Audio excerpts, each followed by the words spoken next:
And we're just going to dive right in. And the topic of our discussion today is around investment. And so I pose a question to you from the very beginning. What will it cost you to authentically invest in others? Investment comes with a price, and that's what we're going to talk about.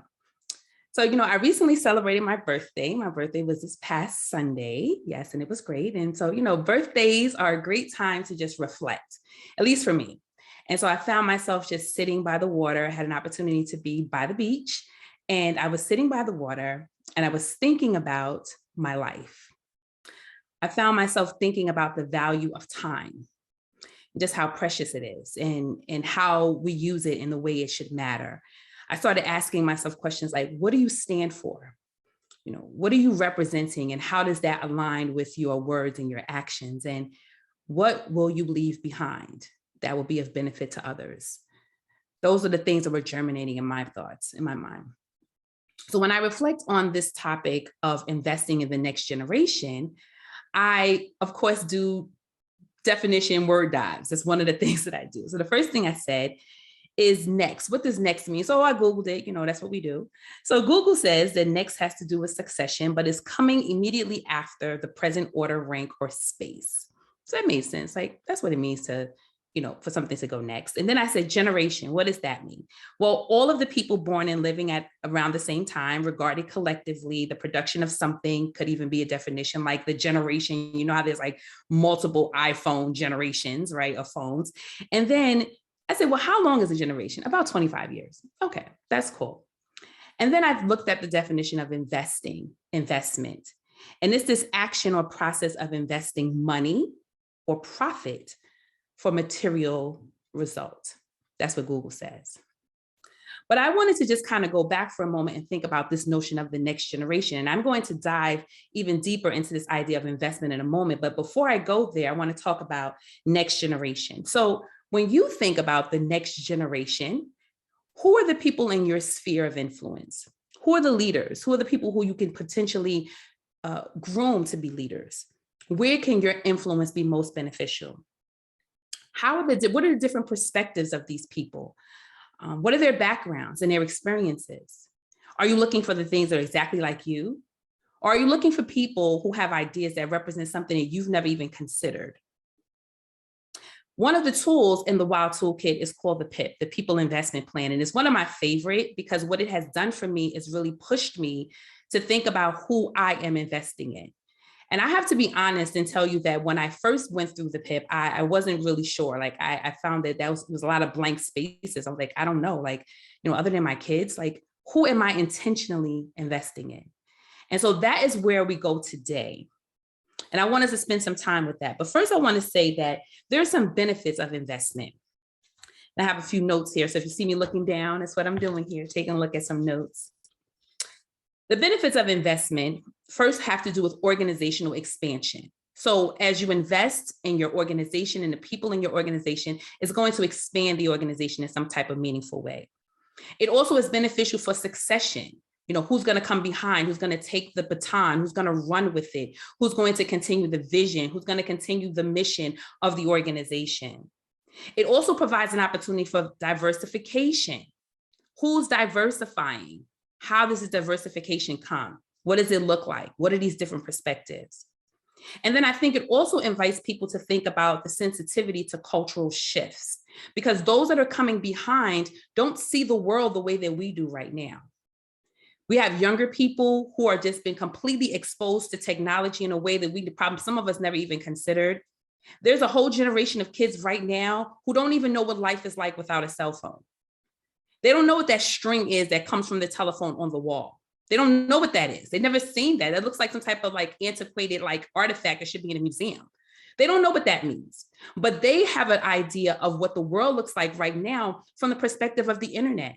Some of us never even had the internet. We went to the encyclopedia and the library, that building. They don't know what these things are. So when we're thinking about investing, we're recognizing that there is a generation, there's a group of people, there's a group of individuals who don't have our perspective. And how are we receptive to even their ideas? And how can we now marry some of what we're thinking to what they may be potentially doing even long after we're here? This investment idea is really a mindset. And I just present to you today that it's a paradigm. And it's not necessarily for the monetary or profit gain, the way that the definition says that investment is, but it may yield result like that. You know, it may have an increase in your productivity for your organization, but it's not necessarily just monetary. The gains has exponential dividends that cannot be adequately captured, and it can be abstract, yet it provides insight on how to move along this investment journey. That's what I'm calling it, an investment journey. And so I invite you today to consider and to embrace this posture of investment. It's really a lifestyle. So I pose this question to you again. What will it cost you to authentically invest in others? As I began to unpack the topic for myself, I found tracing through my life, and I identified people who have intentionally invested in me and those whom I've invested. So today I want to share 4 points for your consideration on what it means to invest in others and the cost that's associated with this decision. Now, these ideas are designed specifically to stir up some thought. That's what I'm trying to do today, just to get us thinking. Because there's no formula, there's no one step, there's no like, follow these things, this is how it's going to work out. But these are thoughts to consider. Additionally, it presents a lot of paradox, a lot of tension. We talk a lot about that in the wild community, the tension and the paradoxes. And the reason why we have those tensions and the paradoxes is because of the human element. We're investing in people who are not static. They're not rigid. They have all kinds of dynamics of who they are. We have all kinds of dynamics of who we are. We're not exclusively talking about something that you put a ball in a box and it stays there. It has a lot of nuances that need to be considered. So the first thing I want to share with you, and I'm going to just put out there as a part of this is this idea. Investment is intentional. And while we talk about the I and while being intentionality, it emphasizes this sense of doing something on purpose with conviction. There's a commitment to it, is a dedication. And I would also say that this intentionality involves your choice. Mm-hmm. You can decide not to do it or not. Mm-hmm. You can say it's not important to you to do. But when you make the decision to invest, it is something that is done with a deep sense of belonging to it in a sense. So as I began to think about my intentional investors, I thought about this first person that popped up in my mind, and that is my mother. And you want me to say, oh, your parents always invested. I'm going to tell you something very unique about my mother.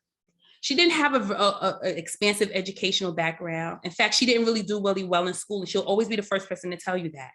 But she invested, and she said, even though I didn't have that, I want to give this to my daughter. I'm my mother's only child, so it's just me. And I always say that she put all her eggs in this one basket, and I think it has paid off pretty well. But it's that idea that she was intentional about what she gave me. I think about the people in my community. I have neighbors who just loved on me as a child, who talked to me, who told me stories, who told me that I could do it.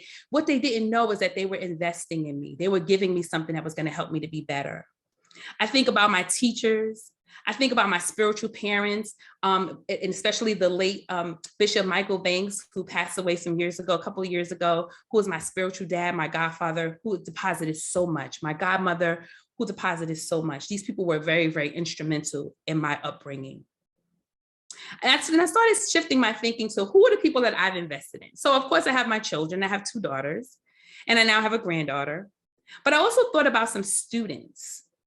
A friend of mine sent me a note because she was going through some papers as she has retired from teaching, and she found some papers. And it was a note from a student. And the student says, my most memorable time at PS 43 was when I met Miss Powell in 2nd grade. She was wonderful to me.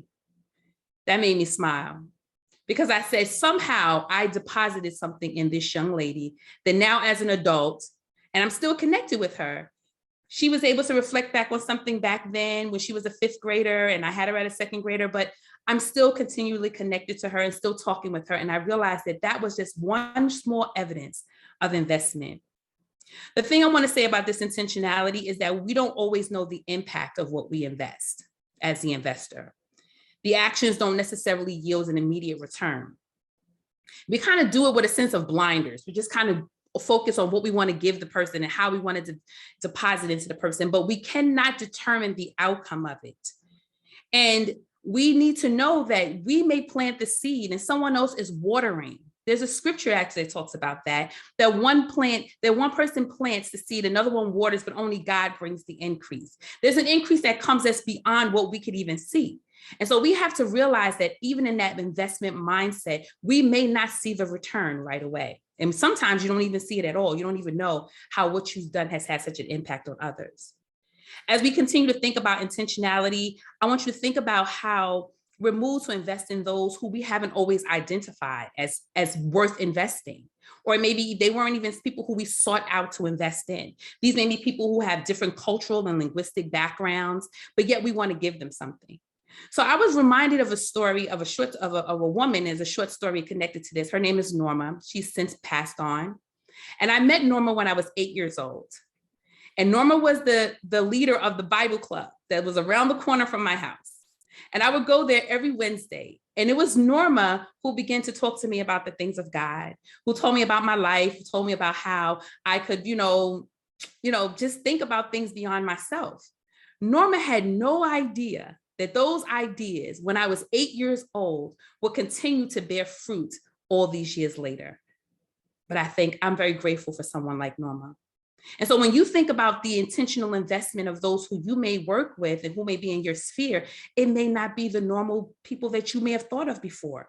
You may have to go a little bit outside of maybe your normal spaces and identify some people who you can share with that can really bring some light.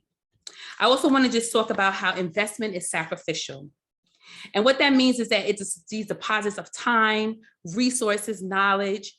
There's no guarantee of people how they're going to be appreciated, but yet it's so important.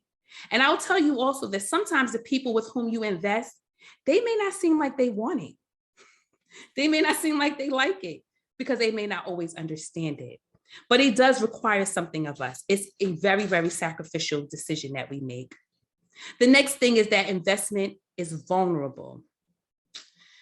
Man, it taps into your humanness because we're not perfect. That means that the way that we invest won't be perfect. It allows us to really tap into the sense of genuineness, this ability to care and have honesty and concern for other people. You bring people close to you when you're investing in them, and the real you comes out. And so I'm thinking about some high school students that I worked with when I was in Kansas, and boy, did I get upset with them. And they saw the real human side of Dr. Tiffany, and they were not particularly pleased with that. But I loved them and I cared about them. And it was a sacrifice for me to be able to do what I did. And I was very vulnerable. And sometimes it's hard to be vulnerable. We talk about that in other discussions as well, about the vulnerability of just working with other people and showing up as a leader. The last thing I want to say is that investment will stir creativity. What does that mean? If you have a heart to invest, you're going to come up with new programs. You're going to come up with ways to support your emerging leaders. You're going to be thinking about that next generation, the ones who are younger.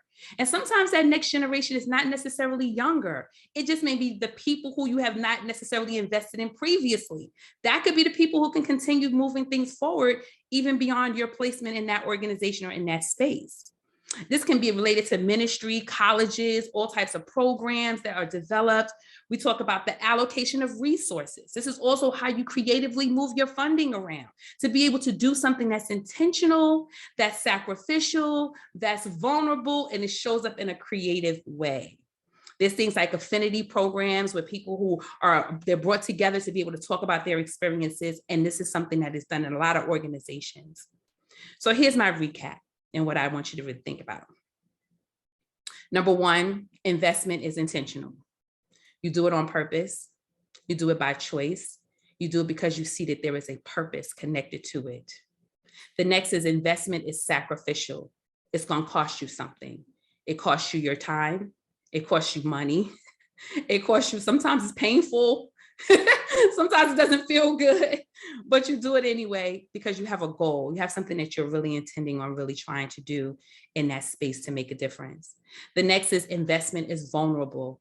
It will allow your human self to show up in ways that you would not have imagined. It's not pretty, it's not packaged. Sometimes it looks like a hot mess, and that's just a fact. However, it's real. It's very real. And so as we consider the cost, I leave you again with this question. What will it cost you to authentically invest in others? Where do you want to invest? Who's worth the investment? Because you see them, you've been called to them, you've been drawn to them. Why do you want to invest in them?